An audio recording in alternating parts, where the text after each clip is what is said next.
Splatoon 2! It's like Splatoon on the Wii U, except that people actually played it! So, you might be thinking, why am I, in a way, reviewing a 5-year-old game that is about to become obsolete through a sequel that strives to improve on everything? The answer is simple. It's because of the game becoming obsolete that I want to use this video to look back on the game as sort of a final farewell. I mean, I may have played this game for like an hour, maybe 2. So yeah, I'm not as much trying to give other people a perspective if they should play the game, rather than by definition reviewing the game as a whole for personal reasons. When booting up the game, these two are Pearl and Marina, also known as Off the Hook, and they're the idols in the game showing what maps and modes are currently available in a news broadcast that happens every single time you boot up the game. I like the writing and the personality these idols have, but it gets really annoying really quickly having to sit through this broadcast every time you boot up the game. Anyways, as I was saying, when booting up the game one gets dropped down to Inkopolis Square, a plaza where one can indulge in several activities, mainly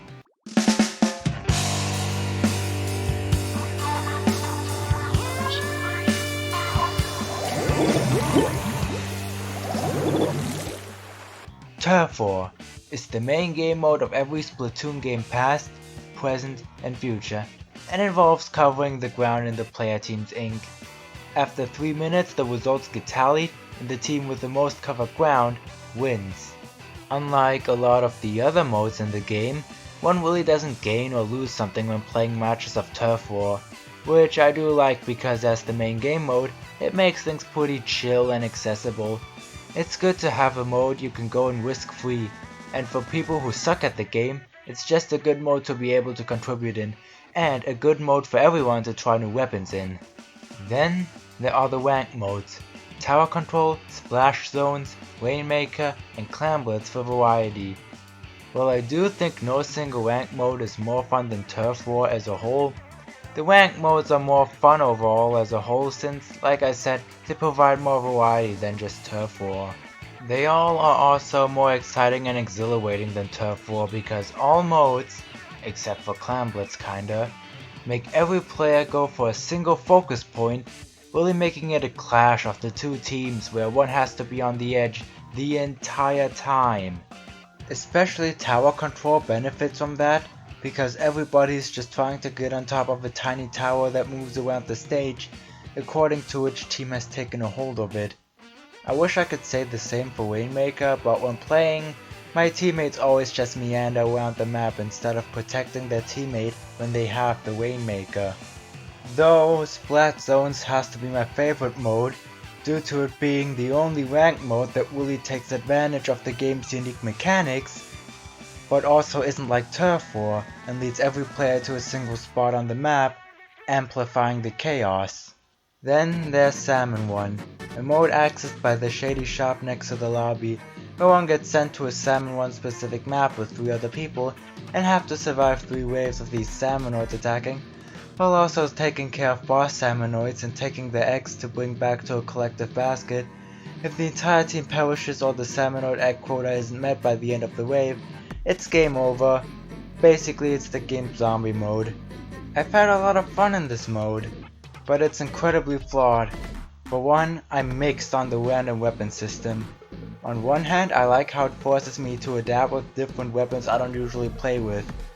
On the other hand, this system has costed me so many rounds because guess what, playing with weapons that I completely suck with, combined with highly aggressive enemy AI, doesn't mix too well, does it? And then there's the elephant in the room when it comes to this mode. The availability of it is on rotation like the maps, and with that, I mean that one can straight up not play this mode when it isn't available on rotation. All of these modes are fun and all, but what if one had no internet? I'd tell them to play a different game. But if one has no other option, then there's always the single player campaign. It's kinda fun, but disproportionately not as fun as the multiplayer. Hell, in the nearly 5 years I've been playing this game, I haven't even finished it. Basically, the mode just goes by a stage-by-stage setup. Maneuver around the obstacles, get to the end, and don't die. That's basically all there is to this mode. But, what if you were willing to shell out more money? Splatoon 2's Octo expansion is an extra paid DLC campaign you can buy for $20, or access with the Nintendo Switch Online expansion pass. In this campaign, one assumes the role of an Octoling who wants to go to the surface and has to complete various challenges to get things called thangs in order to do so. I really like this setup, mostly because it provides freedom to the player by making them go to 4 specific locations on the subway map, but it doesn't matter how one gets there.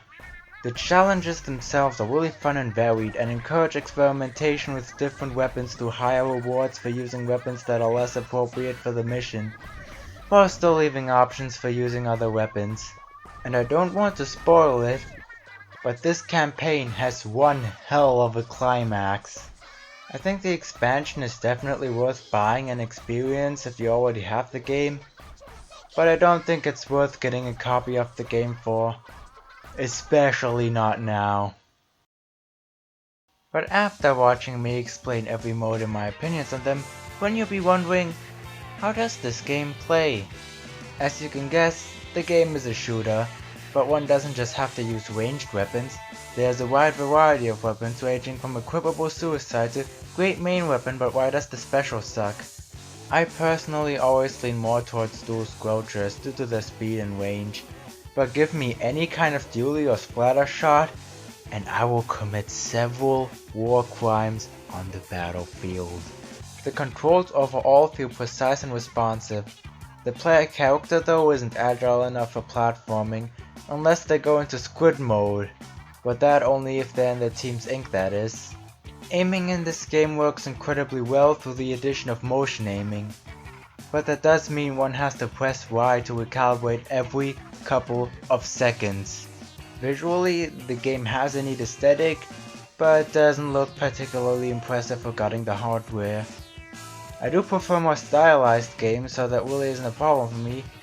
I just don't really have anything else to say regarding the visuals. But the soundtrack, however, is just so uniquely great. It has this fresh style to it, if you know what I mean. Not only having it fit with the game, but just having the music sound great. And the fact that these songs exist in-universe and are identified with in-universe music groups is an awesome touch. Picking favorites, Endolphin Surge and Fly Octo Fly have to be my favorite songs from the soundtrack. My biggest problem with the soundtrack is that it's from a Nintendo game, meaning it's not on Spotify, digital platforms, on any physical format except stupidly limited releases, and the way you are actually intended to listen to the game's music is through a random dancing minigame in the game's plaza or in Super Smash Bros. Ultimate. Overall, I think Splatoon 2 is a very good game and you shouldn't play it. I probably won't play it ever again. Splatoon 3 is upon us. Review for that sometime. I hope at least.